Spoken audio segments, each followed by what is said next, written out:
Oi. Você está no canal Eu Sei, Tu Sabe, e Nós Sabemos. No vídeo de hoje vamos conhecer curiosidades de um país asiático muito interessante.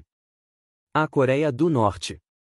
Mas antes, dê o seu like, se inscreva no canal e ative o sininho para mais vídeos interessantes como este.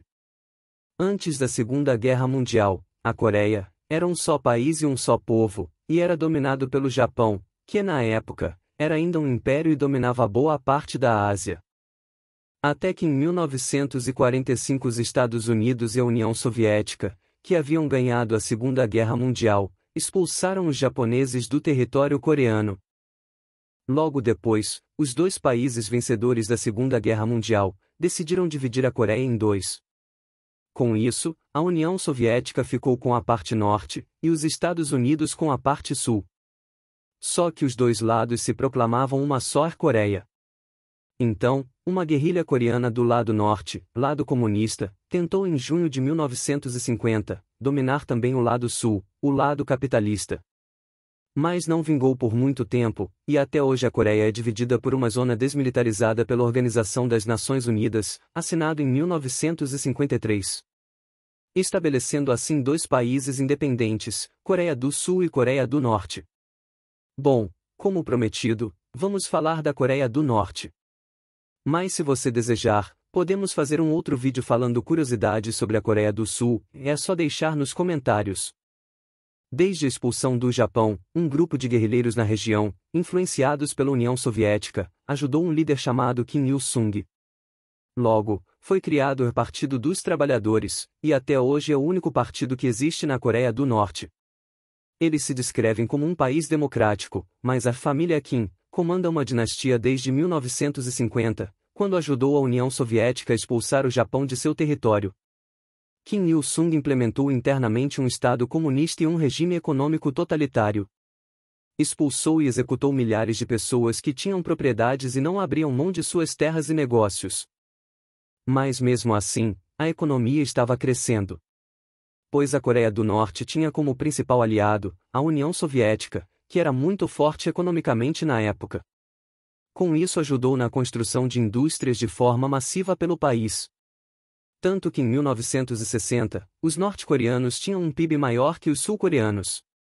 Junto disso, também haviam melhorado sua relação com os japoneses, permitindo a repatriação dos que haviam saído durante a guerra, aproveitando a mão de obra qualificada para ajudar a produzir, pois o Japão também não estava bem economicamente. Mas não durou muito, o preço de monopolizar a economia interna começou a aparecer. Em 1980 começou a ruir aos poucos o que haviam construído. E quase entrou em colapso, quando a União Soviética chegou ao fim, em 1991. Graças a um plano econômico fracassado. Posteriormente o ditador, Kim Il-sung, morreu aos 82 anos e logo assumiu o filho Kim Jong-il, em 1994. Como o país não se interagia com o mundo em novas tecnologias, estavam vivendo basicamente de suas colheitas e grãos. Até que uma enchente exacerbada atingiu suas plantações e sua infraestrutura, trazendo a fome generalizada em sua população.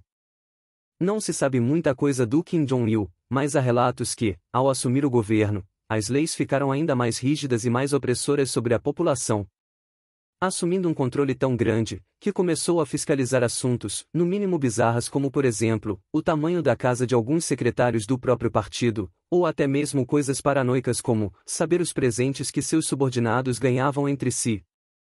Devido ao seu comportamento autoritário e sua relação com o mundo, o país começou a ter problemas sérios de abastecimento de comida, fazendo com que os norte-coreanos convivessem com a fome extrema. A Coreia do Norte sofreu sanções econômicas graves, devido à corrupção muito alta, violação dos direitos humanos e má gestão interna e externa. Kim não tolerava oposição em seu regime, e por isso se engajava pessoalmente em terrorismo de Estado, que se caracteriza-se pela repressão do Estado, restringindo direitos humanos e as liberdades individuais, chegando ao extermínio de setores da população. Até que em dezembro de 2011, Kim Jong-il finalmente morre, e assume no ano seguinte, o atual ditador, e filho, Kim Jong-un, que tem seguido a tradição de cultuar a personalidade de seu avô e seu pai. Além de feriados nacionais nas datas de morte dos antigos ditadores, a população deve seguir uma certa cartilha, como não sorrir ou chorar perante qualquer imagem dos ditadores mortos. Hoje em dia não se pode sair do país sem autorização. Há relatos de que se algum membro da família fugir, um parente direto, que ficou no país, sofrerá as consequências, seja prisão perpétua ou execução pública. Essa é uma das formas do governo de Kim Jong-un, dar o exemplo, para que outros não tentem fazer o mesmo. O nome oficial da Coreia do Norte é República Popular Democrática da Coreia, onde, só a capital, que se chama Pyongyang, tem mais de 3 milhões de habitantes. Até hoje é uma das únicas economias que é planejada inteiramente para o governo. Lá, tudo é controlado, o que você come, o que você bebe, até o seu corte de cabelo. A média salarial mensal é de $47 por mês, cerca de 60% da população total do país vive abaixo da linha da pobreza. E esse panorama vem crescendo desde 1990. Gostou deste conteúdo? Dê seu like e comente o que mais quer saber sobre a Coreia do Norte ou de outro país. Até o próximo vídeo.